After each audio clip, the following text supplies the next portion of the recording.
Ladies and gentlemen, welcome to the Musician's Mentor podcast. I'm your host, Travis Mark. And before I jump into today's episode, I want to just say welcome to all the new listeners. I'm noticing a bit of an influx in numbers lately, and I can't thank you enough for taking this journey with me. Today, I'm super privileged to talk to a super cool guy, Alex Feder, an LA-based guitarist who currently plays and performs and tours with Enrique Iglesias. He's also played with LP. And he has his own band called Still a Great Nut, who are really cool. You should check them out. I'm not going to blabber on too much. I will, however, say if you are enjoying these, please do me a favor and leave us a rating or review. It helps tremendously. But for now, ladies and gentlemen, the one, the only, Alex Feder. Alex Feder, welcome to the Musician's Mentor podcast. Thank you so much for joining us. How are you doing today? I'm doing well. Thank you for having me. I was just mentioning before we hit record, but I got hit with, I think, whatever everyone else is getting hit with. So a little bit of a tour flu, but starting to feel human again and very grateful for that. Amazing. Not the sick part, but amazing that you're feeling grateful. Yeah, it's kind of crazy. You know, I feel, and I'm sure it's the same for you, but I feel like, and I hate to constantly bring it up because it should be over by now, but I feel like ever since COVID happened, man, everybody I know is just always sick with something all the time. I think that strand or whatever it was, that disease, that illness, it definitely seemed to knock people's immune systems. Because, I mean, I'll tell you, I played on Saturday and Sunday this past week, and everybody's sick all the time, you know. It's Interestingly, I feel that I used to get sick more before 2020. Like, I would always get hit with at least one sort of brutal... I never got the flu. This is an ongoing argument with my very loving but very neurotic Jewish East Coast mother, that she always wants me to get the flu shot. And I always tell her I haven't gotten the flu since 2008. So I don't object to let it be known. I want to say this right out clear. Course, I don't object. I don't object to Western medicine. I'm, Dayquil, NyQuil all the way as soon as I get sick, and I'm vaxxed to the nth degree. But yeah, I mean, I just never get the flu shot because I never got the flu. And then I didn't get COVID for like the first 2 years, and actually started thinking, man, I must just be one of those people who's not going to get it, because I had it and my girlfriend had it, like right with me. My girlfriend had it, I had it, and my father had it, and I just kept not getting it. So I was like, what a miracle of all things to be bestowed upon me. This is my superpower. And then I was on tour last year, April, US tour, and got it real bad, and was holed up in a hotel room and missed like, I think 3 shows. I was touring with the artist named LP at the time. And I missed 3 shows and stayed in a hotel room in North Carolina for like a week. And then I don't know, I've been like, okay since then, I would say. But in general, I feel the level of sort of caution and mask wearing and like people staying in if they're sick, for me at least, I mean, like this is the first bad anything that I've had at all since then. But yeah, I don't know. Knock on whatever to knock on. Dude, yeah. Like, just keep that attribute. That's a good characteristic to have, you know. All right, well, we're going to jump straight into this. And I mean, obviously, in doing my research and just kind of finding out a bit more about you, I now feel like I know quite a bit about you. But because, you know, our listeners might not know about you, something that I do, and it's become a bit of a signature with the podcast, is I ask my guests, as weird as it is, to give a brief introduction on yourself. So tell the world who Alex Feder is. Tell us a bit about what you've done, not necessarily every detail. Tell us a little bit about, you know, just what makes you tick, so that as we go through this interview, people might just get a better idea as to who you are or where you're coming from. Okay. Well, I'll give it as briefly as I tend to be wordy. I'll try and be brief. I grew up on the East Coast in the U.S., outside D.C. went to a small private Jewish school, so not a lot of music going on. I was one of like 3 people that played anything with any seriousness. So I missed out on a lot of some of the formative. I did garage bands and stuff, but there was no jazz band at my school. There was no orchestra at my school. There was no sort of formal training of any kind. So I taught myself guitar for a long time. And then once I realized that I wanted it to be my path, I started taking lessons. Towards the end of high school, I ended up going to New York University for jazz performance. I got my butt kicked there and found out that I could not play jazz, apparently. But I do find it intellectually stimulating and still enjoy it creatively. But I am not a jazz player by any stretch of the imagination. I formed a rock band my freshman year of college called the XYZ Affair. We crept, almost made it to something, and then didn't. When I was like 26, we broke up, started doing solo stuff, ended up just teaching guitar and super broke. Ended up moving to Los Angeles because the relationship I was in at the time, my ex was from LA. I was ready to leave New York. I was tired of eating ramen 3 meals a day and living with 6 roommates. And as I was preparing to move from New York to Los Angeles, I got a call from a friend who asked if I wanted to audition for Enrique Iglesias. I had never done really any pop work or any touring work or anything. I ended up getting that audition. I did that gig for 7 years. I left in 2017. Wasn't sure exactly what I was going to do, but was ready to move on. Ended up auditioning for an artist named LP. Played with LP until earlier this year. So that was about 5.5 years. Currently back on tour with Enrique. Spent most of the summer filling in for a friend of mine named Rod Castro, an amazing guitar player, with Natasha Bedingfield. And that's the quick, I don't know how quick that was, but that's the summary. That was fantastic, dude. Fantastic. Natasha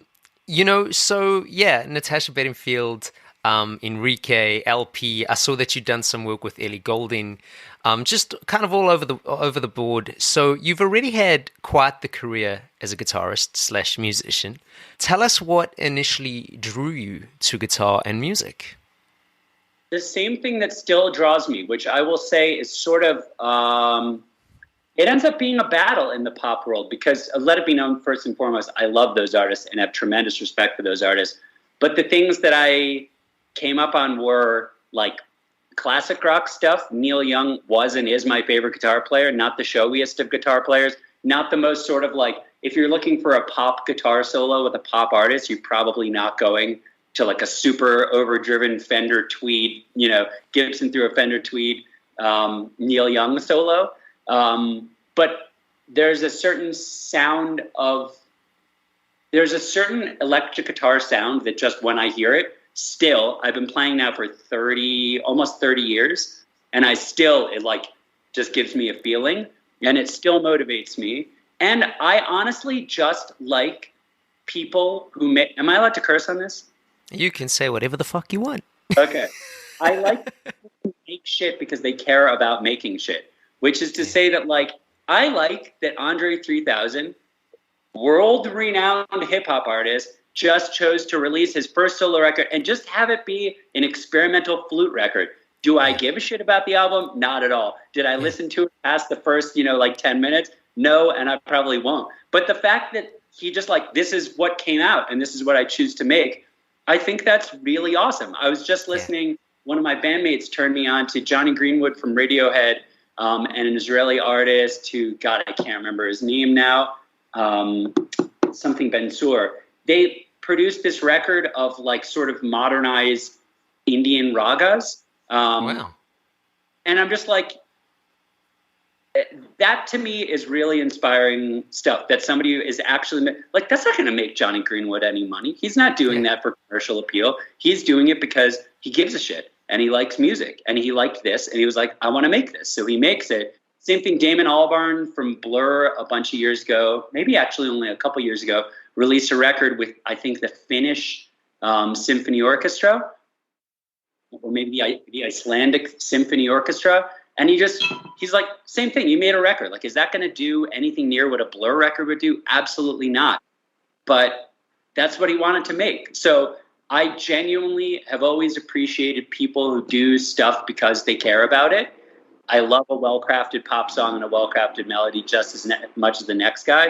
But the thing that inspired me when I was an idealistic kid is the same thing that as an old gray man still inspires me. I like people who care about making music. Like, I love music, and I like people who care about making music. Whether it's my cup of tea or not is irrelevant. That type of thing inspires me.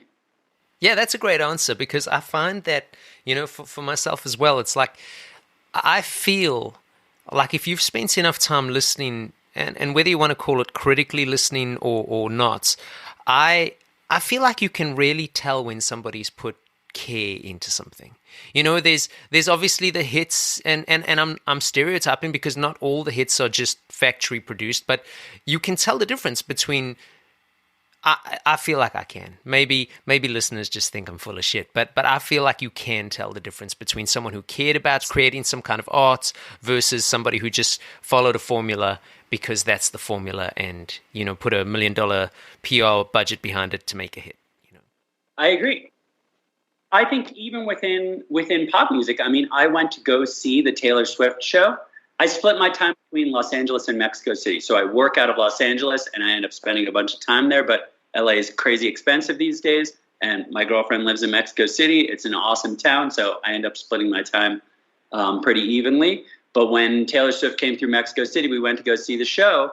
And I was like, that is as pop show gets. It's not sort of like challenging. It's not left of center. There's nothing weird about it at all. But the amount of care that it's so evident that she puts in was, you just had to leave and be impressed, whether you like her music or not, whether it's a specific thing you care for or not. I would be floored if anybody could leave that show and not be impressed with the amount of care and the amount of thought and the amount of work that put in, because I've played in shows and I've been to shows where, like, you don't need to do all that much. You don't need to have a different set and costume and massive HD background and all this stuff for every single album that you're cycling through. You don't have to. She pulls a different, like, random song from her catalog to do an acoustic portion of the show every night. You don't have to do that stuff. You can play the same show every night. You can have it be one extravagant set piece and people will still be blown away. But to go, no, I care a lot about this and I want to give everyone that next level of show, it's impressive. It was one of the most impressive, if not the most impressive shows I've ever seen. And I'm not a Swiftie, but I was like, man, good on you. That was incredible. Truly incredible. Yeah, dude, she's super inspiring. You got to give that girl some credits. Let's talk a little bit about the moments or the situation, if you want to say that, that made you sort of realize or believe that you could make music your career. Oh, that's interesting. I'm going to bunch it in with the same moment that I knew I wanted to do music for my life, because I'm not sure I ever separated those two. For better or for worse, since I was 13, it didn't occur to me that I would do anything else. I don't know if that's naive or if it's some sort of power of manifestation in, LA speak these days, but there was never anything else I wanted to do. And I never had a plan B. I never was like, I'm going to go to school and major in music, but a minor in accounting or anything. I just thought, this is what I'm going to do. And the moment that I realized it was playing drums in my 7th grade cover band. We used to sort of bulldoze our way into playing at our friends' bar mitzvahs. Like, they would have a regular proper band and we'd go like, hey man, can we play a song?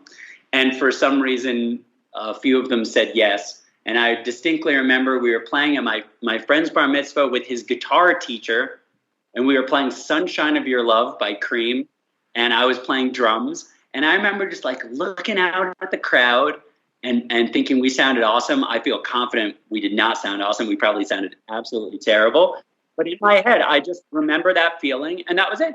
I don't think it has ever occurred to me for one moment that I would do anything other than music after that. So that's not the most practical answer, because there probably should have come a practical point where I thought, okay, how am I going to make the logistics of this work? How am I actually going to earn a living? But, same thing when I graduated college, my advisor said to me, okay, so what's your plan? Because they're training professional musicians. He wants to know, are you going to be in an event band on the weekends and then you're going to do sessions during the week? Like, what's your plan? And I said, I'm going to be in my band, I'm going to just be a rock star. And he said, which is a very funny thing for an advisor of a music program to reply to a kid. He said, okay, and what happens when you turn 30 and that hasn't worked out? And I just said, I don't know what you're talking about. That was it.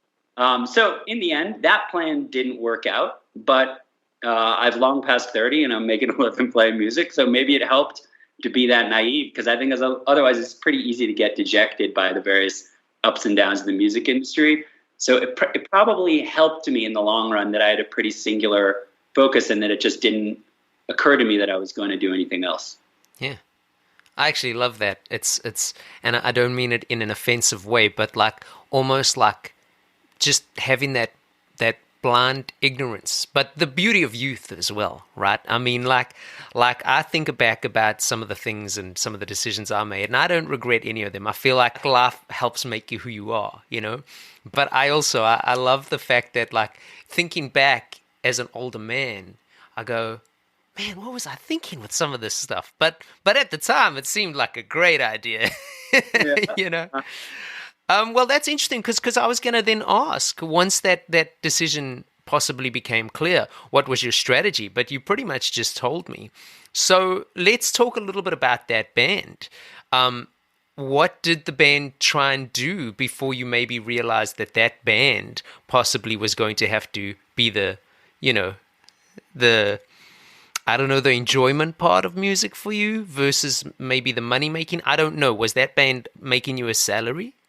No, certainly not. No, I was teaching guitar. I mean, my first couple years out of college, I worked at a chocolate shop in Soho, New York. And then after that, I was teaching guitar and living very hand to mouth. We lived in a 4-bedroom apartment for the most part during the band. These were honestly the greatest years of my life. I made no money. Nobody gave a shit about me. It wasn't like things were going swimmingly well. We used to tour with just the 4 of us in a van, and we'd have no place to stay, and we'd say on the microphone, hey, we don't have any place to stay. We're in Fort Wayne, Indiana, or whatever. We don't have any place to stay. Can we crash on someone's floor? And some person would let us stay on their floor for some reason. It was a beautiful time to be alive. But I don't think I would recommend that for either musicians or for fans these days. But maybe if you're 23, maybe it's still the same. Maybe it's still just as simple and beautiful as it was back in my day. No, I mean, I was certainly not making a living at all. We were really lucky to break even. I needed to ask for help from my parents all the time in those years. They bought us our van. I think they paid for most of the band's album or whatever. And we did get to that sort of almost doing it point. But yeah, I think that it turned into a thing. What happened creatively for me was when we made our first record, which was for no label, nobody cared, no management, nobody was coming to our shows except for our 10 friends. We made it because we cared, sort of like I talked about before. It was I wasn't making songs that I thought were going to be big. And then we had this funny music video, which in 2007 was kind of breaking because it was early on in the YouTube days. So this was still a thing when you could make a small video and it could be viral and that meant something. But we got a bunch of 90s Nickelodeon TV stars to be in our video. And it was, I don't know if you watched Nickelodeon in the 90s, but we had the guy from Double Dare. And at the end, he threw slime on us. And it was a whole for people my age. I'm 41 years old. For people my age, which was the sort of general audience we were appealing to, it was a big deal. And we seriously went from nobody gives a shit to overnight. It was the important music blogs at the time, which was Stereo Gum and Brooklyn Vegan, Consequence of Sound. They started writing about us. And our next show, which was at the Mercury Lounge, I still remember there was a line around the block, which it's only a 250 person venue, but to go from nothing to line around the block of strangers who I didn't know, I was like, oh my God, we're really doing it.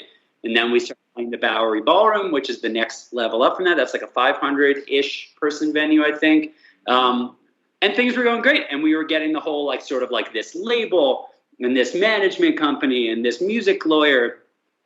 And I got in my head about it. And the songs I started writing at that point were me thinking like, what would appease these people? What did they like about our album? And how can I sort of capitalize on that and make something that feels more like that, like a bigger version of that? And I wrote the worst music I've ever written in my life, probably.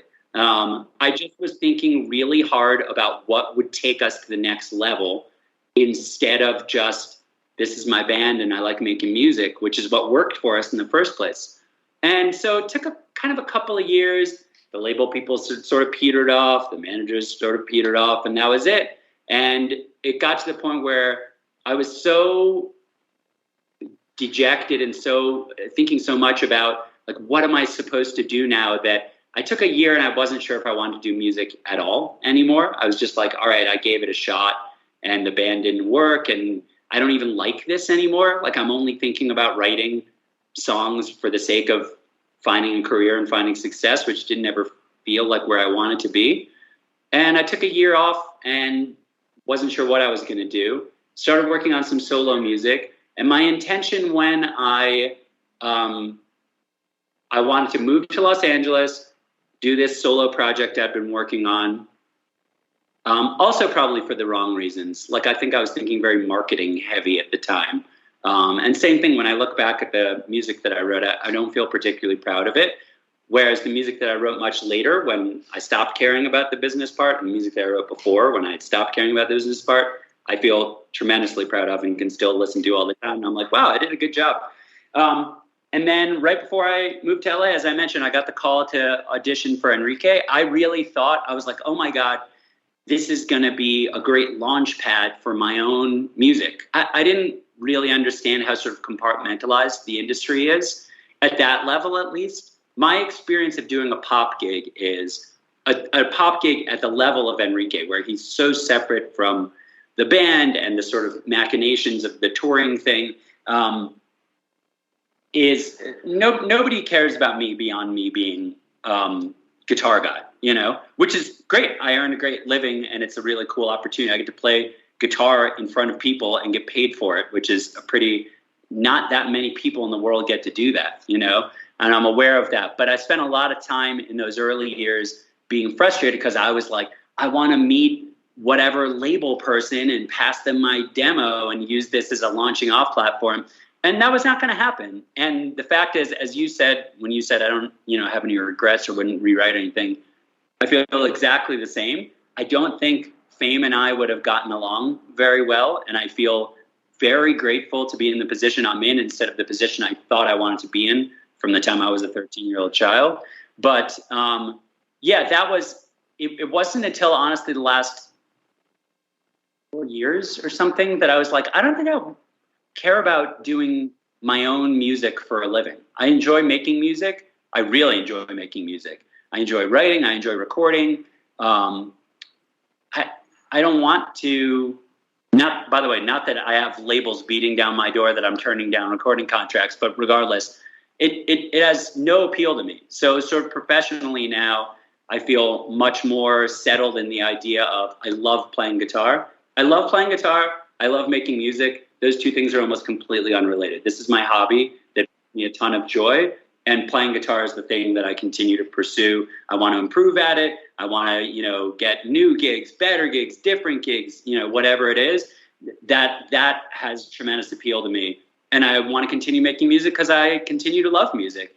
But there's almost no circumstances under which, if you were like, we're going to hand you the career of your, childhood dreams as a solo musician, man, I just value going and sitting at a coffee shop without being bothered too much. And I've seen firsthand what it's like to be a famous person.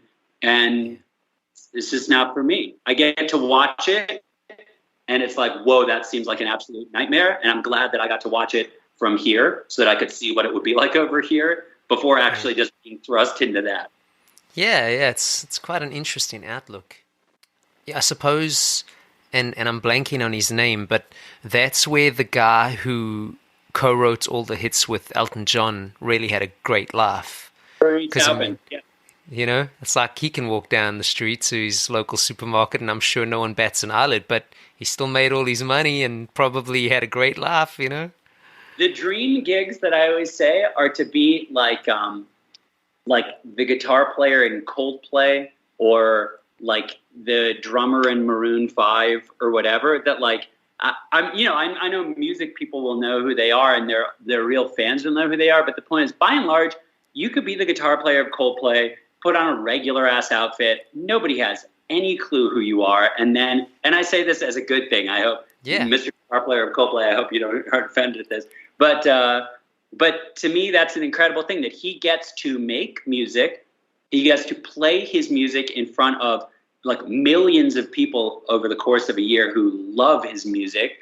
And then he gets to lead his life. Whereas Chris Martin is stuck being Chris Martin. And I'm sure there's a lot of great things about being Chris Martin, but it's not the life that I would choose for myself today.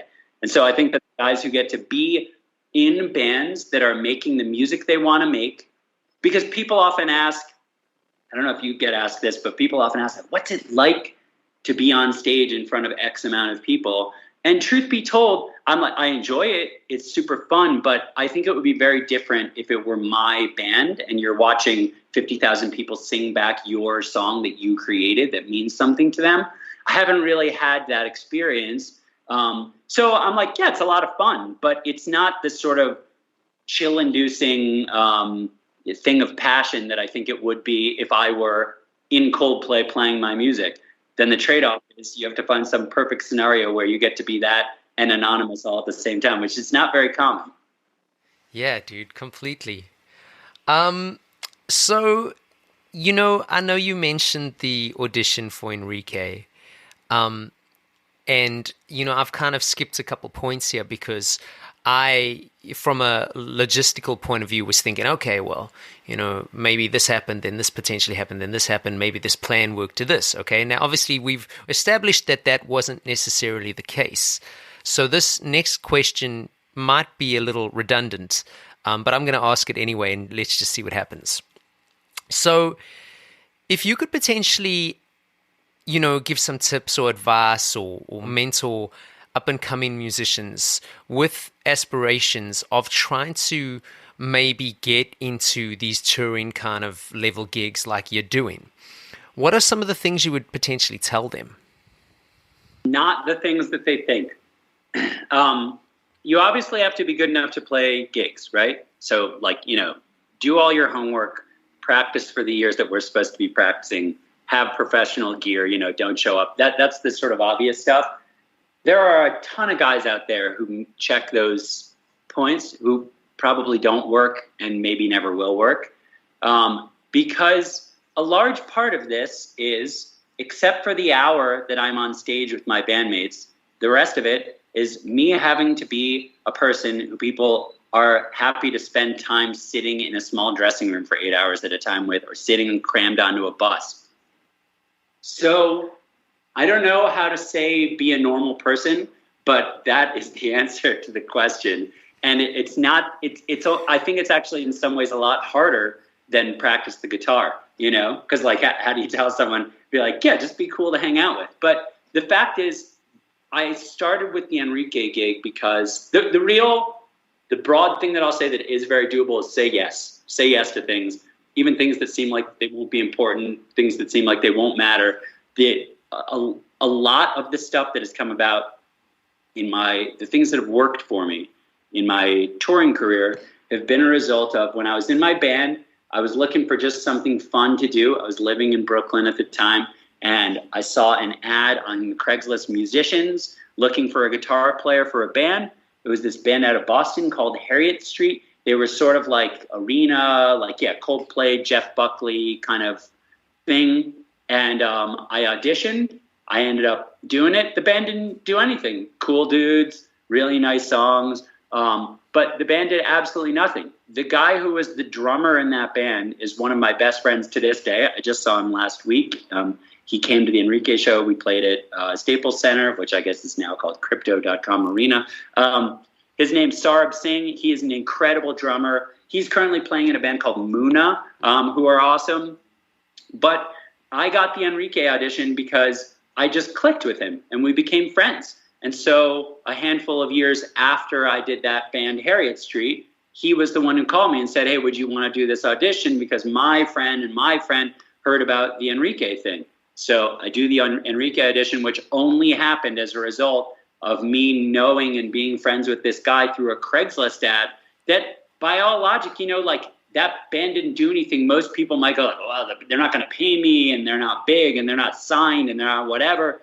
So why should I do this? But the point is, you never know when you say yes to a gig which one friendship you're going to form, one friend you're going to meet, that then is going to lead to 10 years later, that guy's doing something cool, and you're his friend. And people want to be surrounded by their friends. I will recommend a friend for a gig over a rando any day of the week, because if I see you on Instagram and you're playing your butt off, I have no idea if you're the type of jackass who's going to sit and watch videos out loud on your phone when everyone's surrounded you on the bus. You know, like, are you going to be the kind of person who, you know, again, like, is sitting and having like out loud speakerphone calls in a dressing room when we're all stuck there and we have nowhere to go, or whatever it is, who's bringing 15 guests backstage who are drinking all the booze and everything? Like, are you that guy? I have no idea based on your Instagram reel. I do know that if you and I have spent time hanging out, and I know what kind of person you are. So, and by the way, I'm not saying, you know,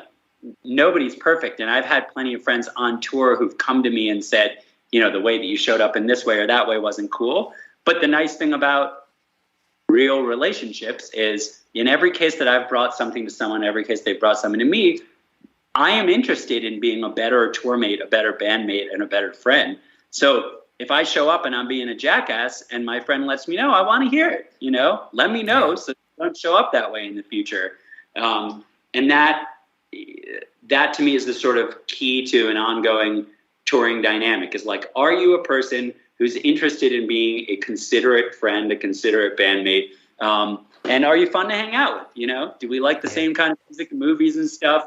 Or did you spend every waking hour of your life practicing your Zakk Wylde licks in your bed? Which, like, cool, that sounds great on stage, but, you know, I'm probably not going to call you for anything.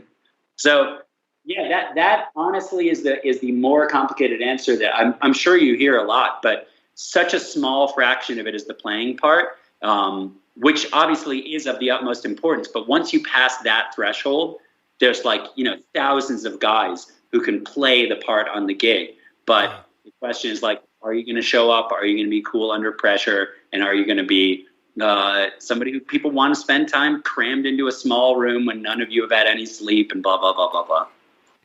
I love the phone speaker thing, because I sometimes feel that, like, maybe I'm just too, what would you call it, like, wound up or tight or something. Because sometimes in those situations, dude, it drives me nuts. Like, just like, put your headphones in or something, you know, like, read the captions. Most of the videos have subtitles now too. I watch many videos where I'm just reading the subtitles versus actually listening to the audio. Like, why am I the only person who does this? You know, I got to send you this just minute long Instagram thing that I did. It was about exactly that. No, listen, I think that there are probably two types of people as well. There is probably some age cutoff, right, where people don't care because they're so used to the sound of it. It drives me nuts, and I think it's absolutely sociopathic that people think that it's normal for, especially if you think about, like, what most people are watching is, like, their reels or their Instagram stories. So it's like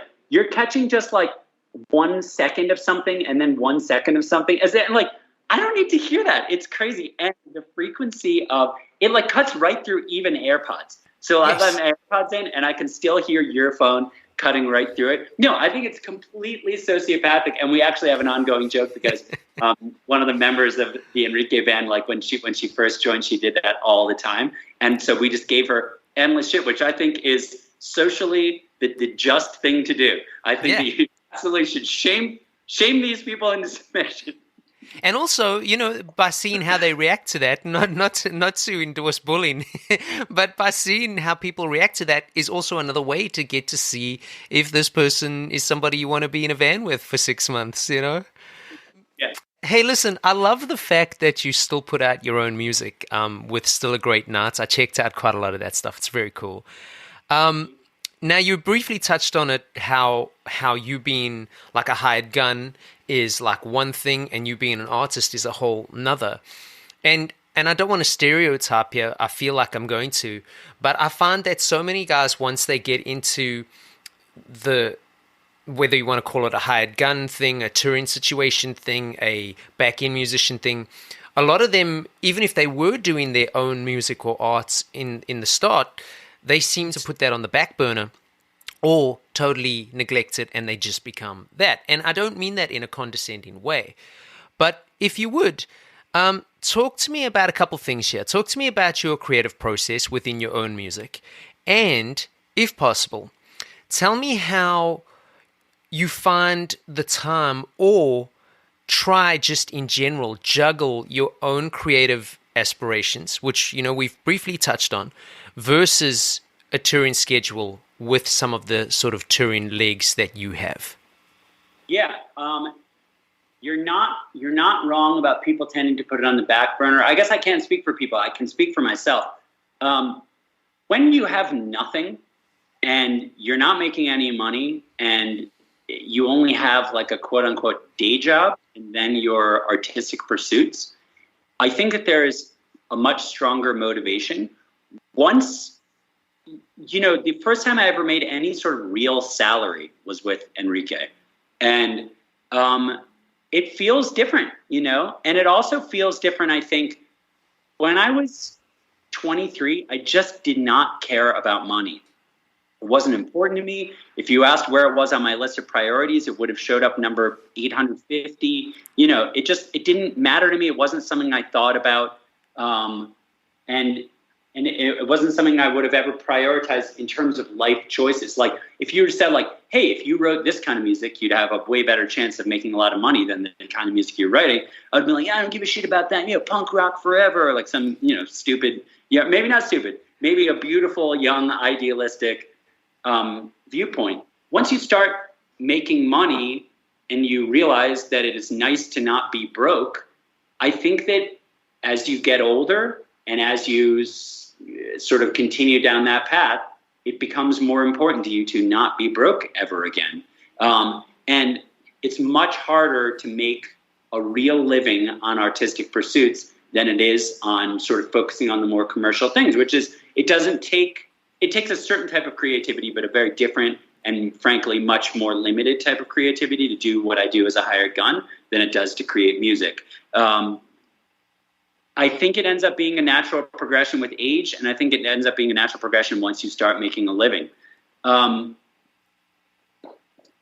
do find it difficult. Like, I haven't released a Still a Great Night song in a year and 2 months now, which is the first time, by the way, I started playing the guitar, writing songs. Like, the first song that I learned an E minor, a G, and a D. And I wrote a song for my girlfriend in 7th grade who was moving away. That was smooth. Yeah, thank you. I wish I could remember it. There have been various periods where I was like, I can remember some portions of the song, but then it goes away, as it should. It should be gone forever. That was the only thing that I cared about doing. And in fact, I remember a distinct moment when I was living in New York and studying jazz under my teacher was named Morty Ferber, this Israeli guitar player. He's incredible, like mind-blowingly great at the guitar. And I was on the subway, and this guy played this really beautiful, I don't remember what it was, but it was like a bossa, and it was a full chord melody, solo guitar arrangement on the nylon string guitar. It's on the subway. No one gave a shit. This guy sounded great, and nobody cared. And then somebody requested that he play My Girl, and he played My Girl, all 3 chords of it or whatever, and he got a standing ovation, and people gave him money. And that sort of solidified for me at that time that I was like, the thing I care about is writing songs, because What this guy just did when he played My Girl is something that somebody who's been playing the guitar for literally 2 or 3 weeks could have pulled off. Whereas the other thing takes years and years of practice, and people just didn't care about it. And so the artistic part, creating a song that feels important, that will outlive you, that means more than what you meant it to mean, that will reach more than the amount of people that you can play it in front of directly, that felt more important to me at the time. And does it still? I have no idea. The funny thing is now, I think a lot of my ideals and dreams, they sort of remain intact, but my main pursuit is just making sure that I'm happy day to day, as silly and unrelated to music as that might sound. But I spent a lot of time, like I mentioned, those first years of the Enrique thing being bitter. I'm playing the guitar in front of tens of thousands of people who are thrilled. I'm making a decent living doing it. I'm seeing countries all over the world being flown comfortably, staying in comfortable hotels. I'm not staying on the floor of a Super 8 motel or crashing on strangers' floors. I'm not driving in a van, all 4 of us having to drive overnight or whatever. I am comfortably traveling to places that most people in the world will never get to see, playing in venues that most people will be lucky to go see a show, let alone go play a show. And the only thing I can focus on is how pissed off I am that I'm not the guy whose name is on the billboard, and I'm not the guy whose name people are shouting, and that it's not me getting to make the big expensive music videos. And that, if you want to ask like any regret I have, that was the one regret, that I spent that time just focusing on the wrong thing. My main goal now, which with varying degrees of success, by the way, because there are plenty of times on tour that I'm the guy who's bitching because why is our lobby call this early and blah, blah, blah, blah, blah. It's easy to fall into the traps of touring and, fall victim to the various sort of like, I want to get our laundry done. Why didn't our tour manager take care of it? Like little baby stuff that I laughed at when I first witnessed the Enrique touring environment. And I was like, you guys have no idea what it's like to be on your own and do this on your own. That's me now. happy or not happy to say. But it is most important for me to realize that I'm just tremendously, tremendously fortunate. Because did I practice a lot to get here? Yes, I did. Did I, meet a lot of people, and have I worked on trying to be a considerate human being who uses headphones when I use my phone? Yes, I have. But there are millions of people out there who could do it. There are millions of people, and I just happen to luck into these spots, and I'm very aware of that. So I still feel that it's important. And like one of my main goals next year is I have this project with my girlfriend and two other musicians here in Mexico City. And when we get together, it's awesome. We throw everything at the wall and whatever sticks. And there's no preciousness about it. And there's no like, well, I imagine the bridge going like this. And there's no thoughts of what's going to make us the most money. It's just getting together in a studio, cranking out ideas. And I think it's wonderful. It's fun. I think it has yielded some really cool stuff. I can't wait to get like that kind of stuff with that sort of creative freedom in front of an audience. It is really important for me to do more creative things because, like I said, for the last year and a half, I've focused much more on guitar and the guitar end of things, and that's brought me a lot of joy. But I definitely feel the gap of having not done the other stuff. So I guess, this was a really long answer to the question, but it is tough to keep motivated, and it is tough to keep at this sort of creative pursuit of things when day to day it's easy to fall into the sort of like you wake up, you go to the gym, you eat breakfast, you go to the venue, you do your sound check, you go have dinner at catering, you go play the show, you go to sleep, you get on the bus, you do the whole thing again. It's very easy, and I don't find that to be the most creatively enriching environment in terms of making new music. So I do want to get back to it because, I don't know, there were a lot of records that came out this year that I thought were really cool, that inspired me. My girlfriend has been in a band in Mexico City called Ruido Rosa forever. That's inspiring to me. It's just like cool. Like I said, I'm still inspired by people doing things because they care. And I'm like, I'd like to dip my toe back in because that used to be my main motivational factor. But more importantly than anything else, is to not get bogged down in what bogged me down before, which was this sort of just negative, like it should have been this, and if I had this opportunity, I would whatever. Like I go to a city now, I look up whatever the best coffee shop in the city is. I go sit in that coffee shop for 3 hours and read a book. I go do my sound check. I go play my show.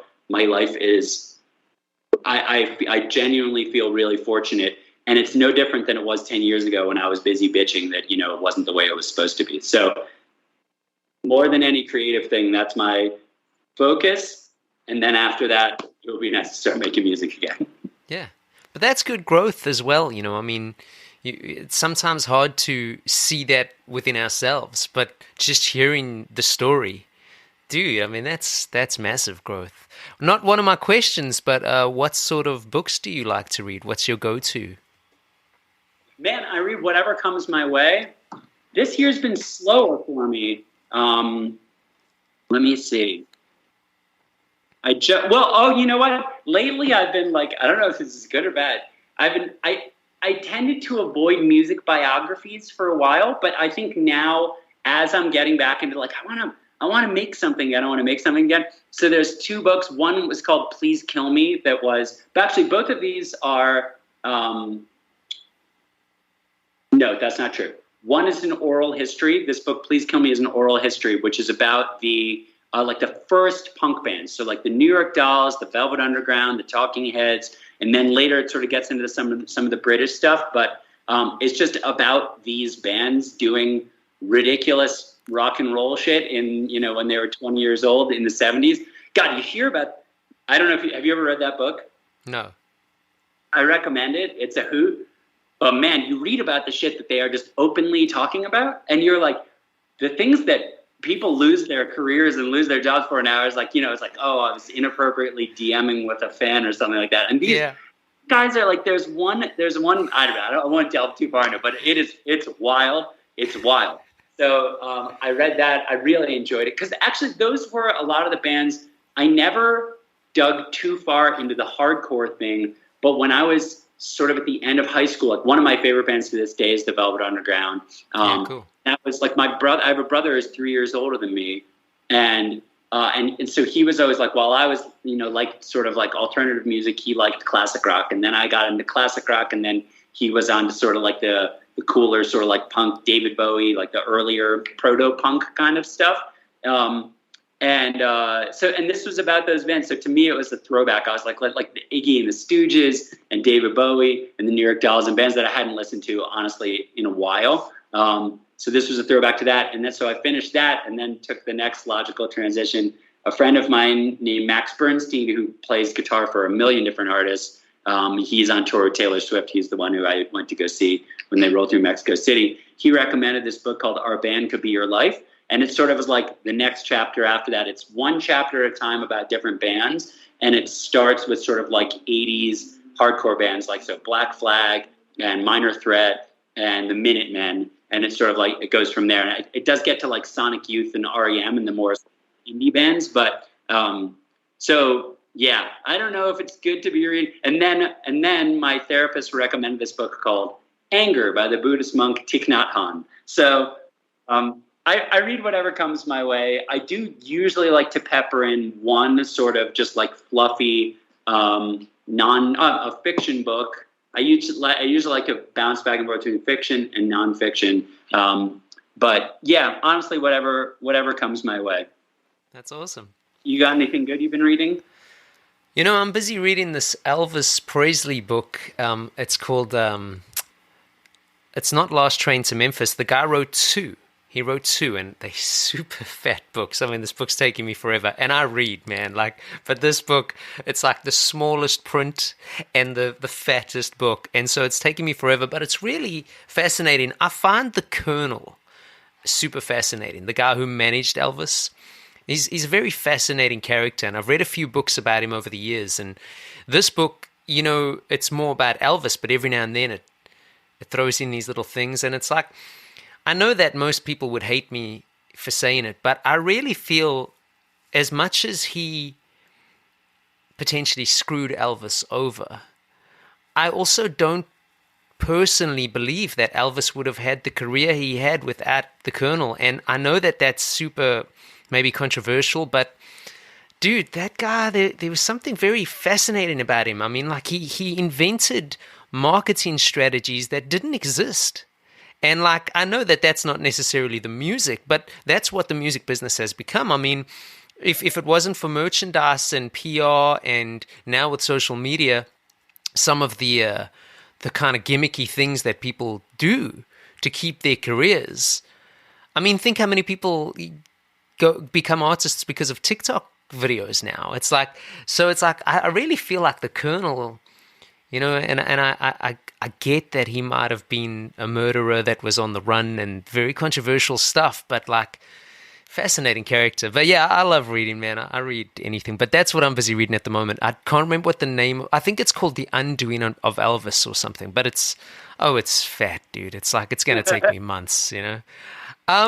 Alex, what for you personally do you think has been the hardest part about being a musician, or at least trying to have music as a career? You know, I do think the thing that I felt victim to, which is, I think if you, God, I don't know, because I don't want to dissuade someone from having a really specific view of what they want. I think that in some ways that's important because it keeps you motivated. And I think it keeps you driven towards a goal, to not have it just be, you know, for me, I never did the event band thing, you know, and it's not because I have any judgment about it at all. It's just because my logic was, if what I'm doing is getting up and playing cover songs, then like, it doesn't feel, I was always in it to do something that felt more creative as opposed to just be playing. And I felt like like I could probably just find something else to do with my life, you know?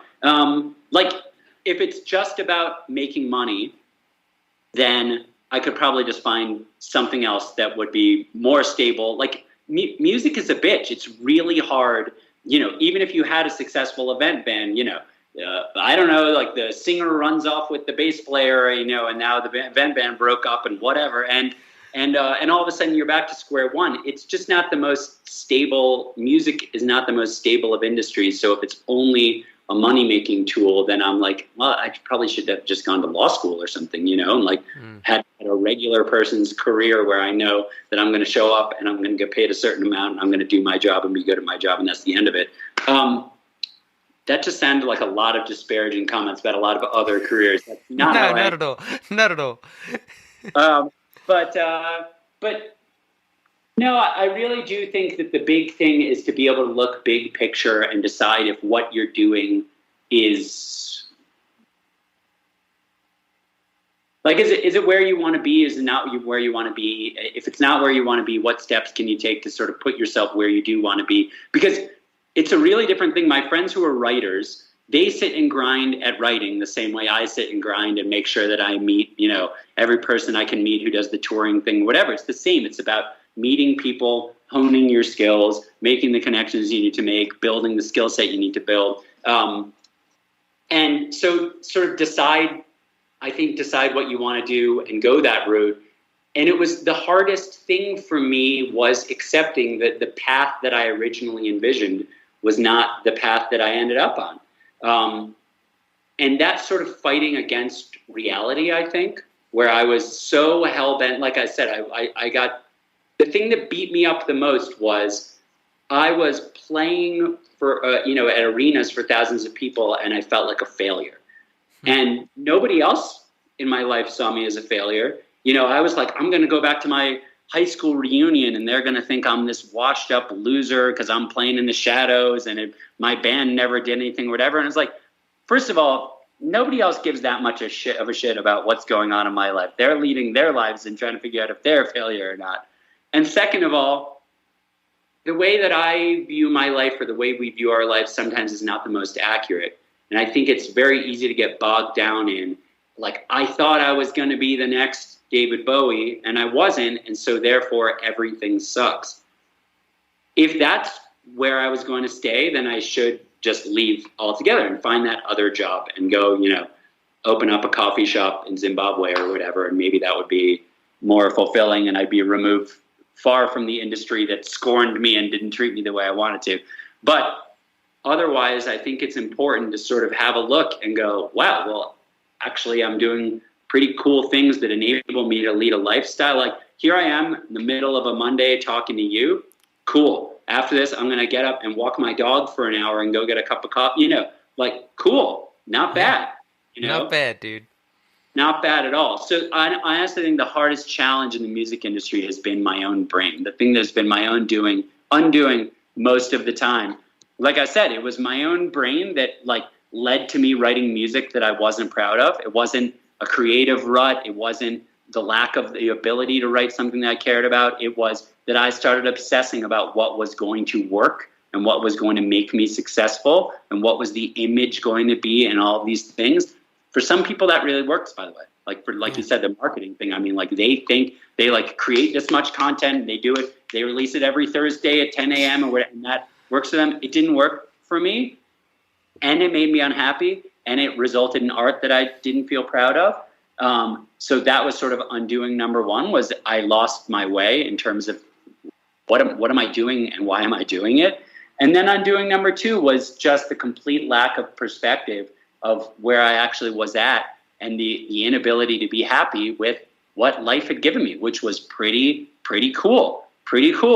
But, I was too busy just obsessing over whatever 13-year-old me had wanted. So honestly, those have been the biggest challenges, have been weathering the storm, not actually of the external circumstances, which were always, I was really lucky, man. I really was really lucky. And since I've started working, I haven't stopped working. When I've left one gig, another gig has popped up. I'm really lucky. That's not true for everybody. And I'm aware now that I am really lucky. But the things that have been the most challenging have less been circumstantial and less been external, and more just been how do I wrestle with my own brain and see things, frankly, for what they really are? Because, life's all right if you're willing to look at it that way. But if you're obsessed with it should have gone this way, then it's a really miserable way to end up. Yeah. I wonder if maybe there's a correlation between, because you're not the first person to talk about these types of things with me. And I sometimes wonder if you think about, and I don't know what your formal years of practice and tuition and all that were really like, only you would know. But when I think back to those days for myself personally, I think as a musician, and again, it might be stereotyping, but I think we're so hard on ourselves, right? We're practicing something. We're learning a new scale or something, right? And we get it wrong 10,000 times. And then we start to get it right and we go, oh, but it's still not as good as so-and-so plays it. And so you practice it some more and then you get it as good as that. And you go, oh, but it's not as good as this guy plays it. And it's it's never good enough, right? So maybe there's a relation between that and then our real life situations, because, we have these visions of, oh man, Rick James had this incredible mansion of a couple hits, and I can write hits, and you don't get the mansion, and you go dude, maybe my hits weren't hits and they suck, and maybe it's this vicious circle. But maybe, and I just thought of it now, so I'm kind of spitballing here, but maybe there's deep-rooted kind of conditions of practice, because it's I know lots of people who aren't musicians, and I talk to my wife about it all the time. It's some of them seem so happy, and I don't mean that in a I'm not happy kind of way. I'm happy, but I don't know, I just always want more. And it's even when I get the best thing, I'm I want more. It's and so I'm at this point in my own life where it's I'm trying to be this is perfect. Where this is right now, it's perfect. And try and be in the moment more versus constantly thinking well, if I do this as an artist or a writer or a musician, maybe this could then take me here. And it's maybe that's the whole, maybe I'm just doing it wrong, but I'm just thinking out loud, really. I wonder if there's maybe there's a DNA strand that connects all these things, I think that there is both good and bad to the thing that drives us to constantly punish ourselves. I think that it is worthwhile and the thing that keeps you in the practice room for hours and hours and hours, doing the same thing over and over, and having the patience to suck at it, knowing that you're going to be good at it in 5 years from now or whatever. I don't think it is possible to succeed. I don't think it's possible to become really good, let alone great, as a musician, unless you have that thing that basically is like, you need to keep doing this or else you won't be enough. So it's not always the most pleasant voice, because I talk about this with my friends. I remember even way back in college, because like my friends who were studying business, they probably had more like homework than I did.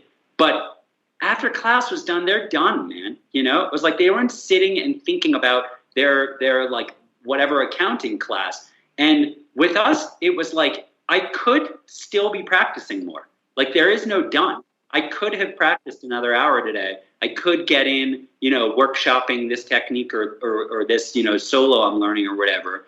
You could always be doing it. And that is something that, as long as you want to be pursuing music, I think you can live with that as guilt, The thing that has been sort of freeing to me over time is twofold. One, with regards to like maybe my hits weren't good enough thing.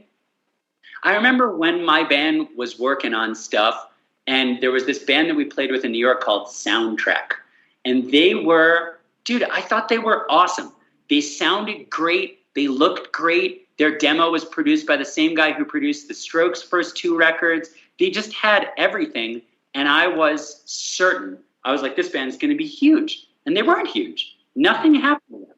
Like nobody found out about them. Nobody cared about them. And they broke up. And I still listen to their one shitty EP or whatever. I still listen to it, almost 20 years later now.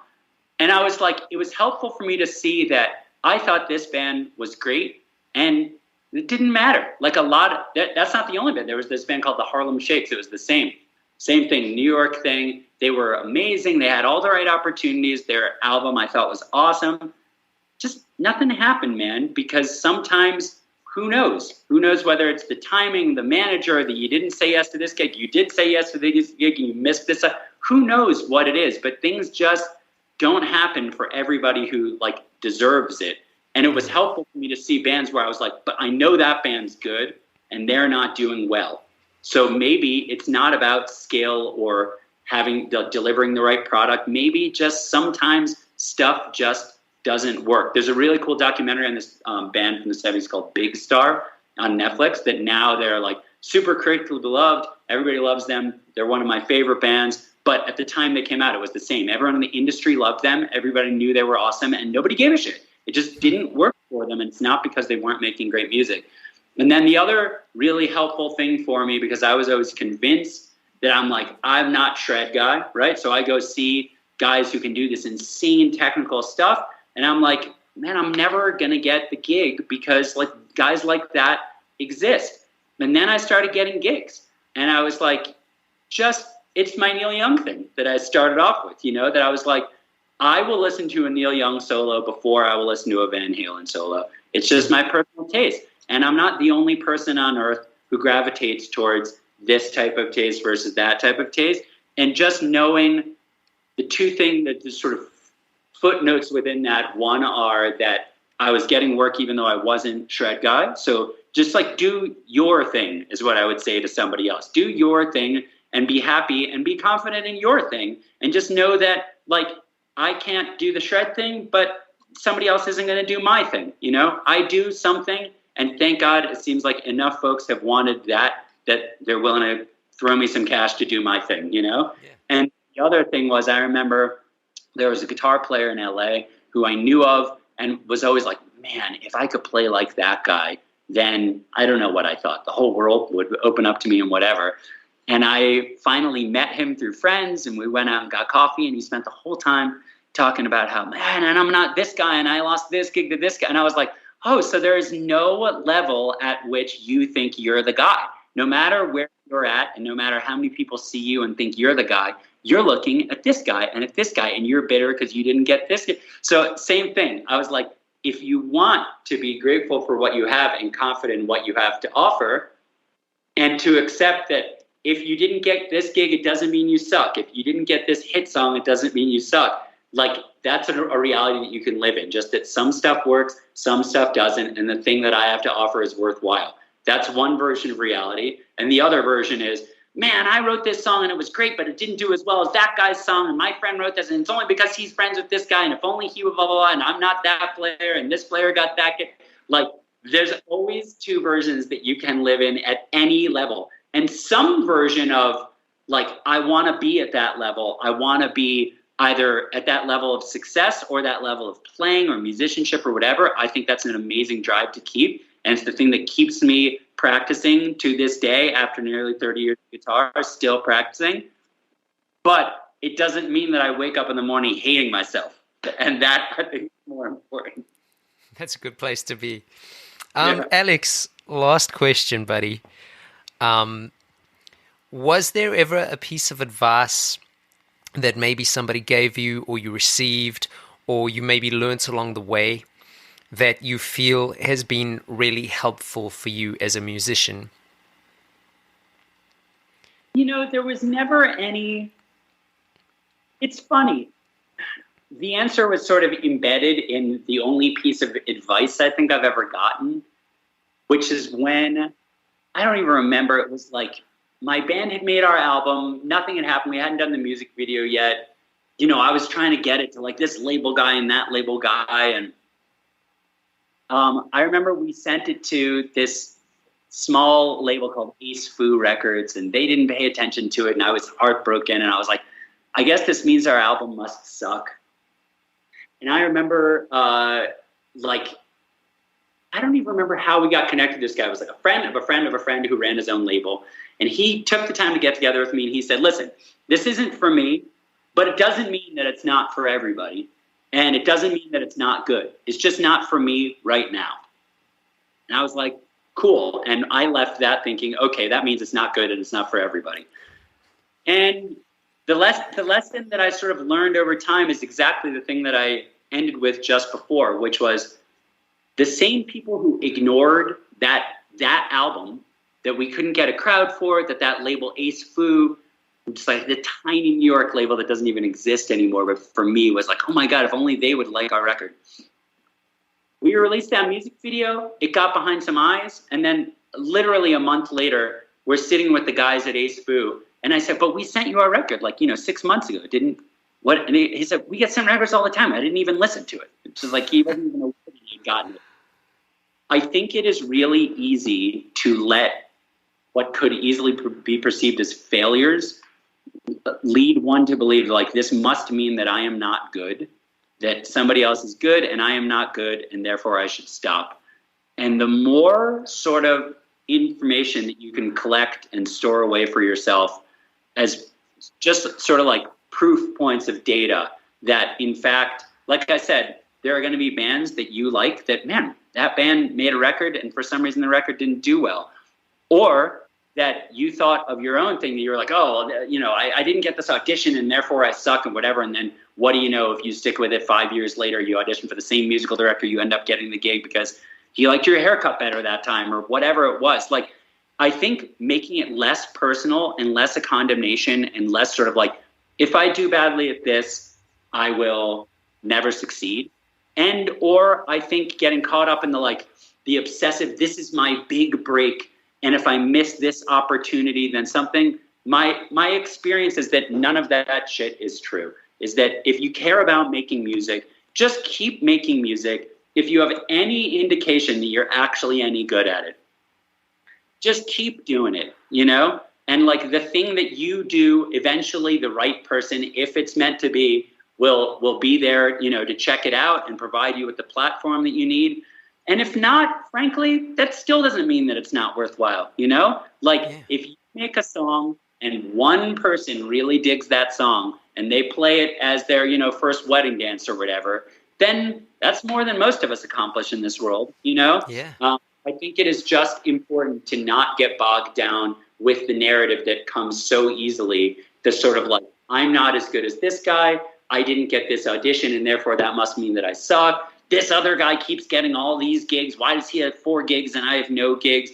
It's just really an easy rabbit hole to fall down, and it doesn't lead to anything good career-wise, and it certainly doesn't lead to anything good. Like I said, when I wake up in the morning, I don't feel good about myself. So I think like hanging on to some level of idealism as you continue to improve and practice and get better and work on your craft, figure out where you can improve, figure out what holes you need to plug, and what needs to get better. Do all those things, and also just do it because you care, because it's like too brutal to fall into the various failures that where everybody is going to suffer. Everybody's going to suffer. And if you take those as the signs that I was right, I've never been good, then it's too brutal. Go find another line of work. Go find another line of work that's not going to punish you all the time, Yeah, I agree. Alex Feder, dude, that was such a fun conversation. Thank you so much for your time. And I can't wait to get this out. I'm sure everyone's going to get loads from it. I know I did. Dude, can't thank you enough, man. Thank you. This was a pleasure. I appreciate it, man. Peace. Sweet. There we go. As usual, I'd like to thank each and every one of you who are listening for your time. I'd like to thank Alex for his time. Make sure you check him out, man. Seriously, cool dude, just highly inspirational. My name is Travis Mark. You can find out more about me at travismark.com, or you can check out the musicians-mentor.com site. I know I say it in the beginning of every episode. I'm going to continue saying it until those ratings improve. Please leave us a rating and a review. It really helps. Got some excellent guests coming up. Guests like Alex, who once again I'd like to say thanks to. That's it for today. I'll see you guys in a couple of weeks. Peace.